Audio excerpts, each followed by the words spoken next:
toute façon, c'est avec moi-même que je devrais être honnête. Et je trouve ça très dur en ce moment. Je me suis rendu compte d'une chose bien difficile à accepter il n'y a pas longtemps. Tu, tu me parlais de mes écritures tout à l'heure. En relisant cette chose inqualifiable que j'osais appeler roman, comment dire ça? C'est la première fois que j'essaye de le mettre en mots.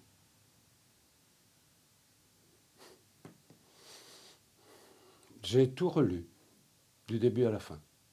C'est propre, c'est bien écrit, c'est bien le moins, je suis professeur de français. C'est relativement bien construit, mais c'est irrémédiablement chiant. Tu m'as jamais dit grand-chose sur ce que j'écrivais. Tu lisais ça et tu disais que c'était intéressant. Quel mot affreux. Intéressant. Et qu'est-ce que ça veut dire, intéressant? Mais tu avais raison.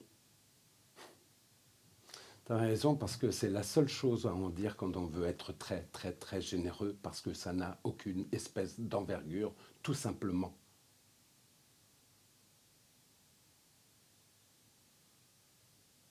J'ai pas d'envergure. C'est bien difficile à accepter. Surtout quand tu as eu des prétentions à l'écriture.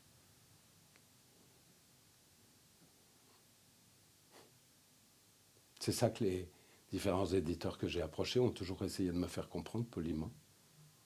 Ce que j'écris est profondément ennuyeux et surtout profondément inutile. Ça décolle jamais. Ça se contente de dire ce que ça dit et ça dit pas grand-chose. Si tu savais comme c'est difficile à accepter, être quelconque, quand on a voulu changer le monde, quand on écrit, c'est dans l'espoir de changer quelque chose dans le monde.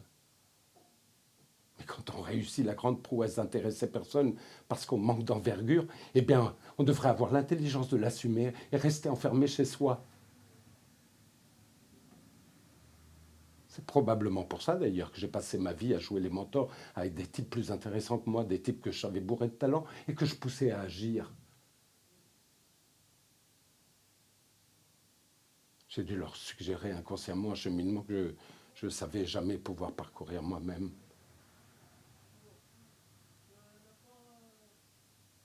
Parce que j'ai pas de talent, justement.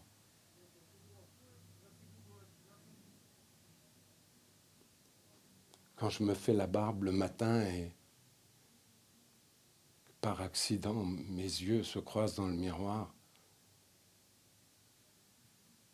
il y a un mot effrayant qui me vient à l'esprit et je reste figé là pendant quelque temps pour essayer de l'oublier. Mais il faut que j'y fasse face un jour et peut-être qu'en te le disant, je finirai par l'accepter.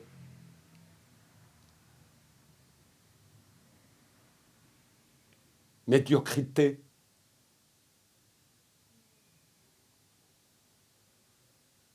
Médiocrité. Quand j'étais petit, c'était pas écrivain que je voulais devenir, c'était acteur.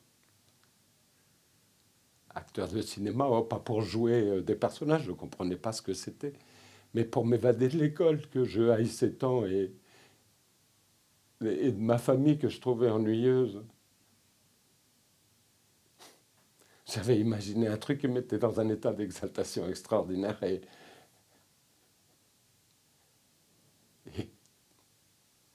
j'allais mieux. J'avais imaginé qu'il y avait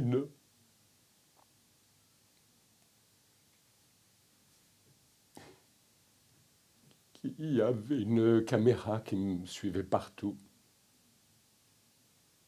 qui enregistrait tous mes gestes.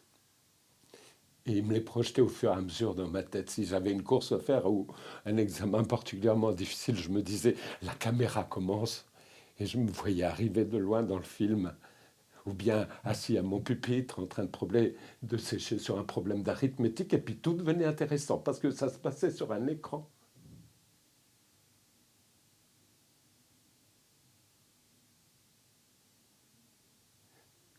J'ai passé à travers les moments les plus affreux de mon enfance en me regardant jouer mon propre rôle dans un écran imaginaire et dans un film passionnant et sans fin.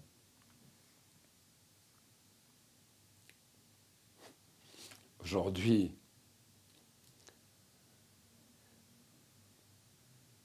j'essaye de faire la même chose, mais ça ne marche pas, évidemment. Peut-être parce que je t'ai rencontré. Et je sais maintenant ce que c'est que d'être un acteur, une actrice.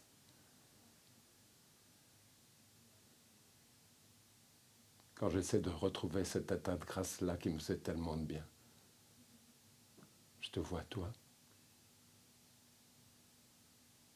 dans mon rôle. Et je me demande pourquoi tu as accepté de jouer un personnage aussi médiocre.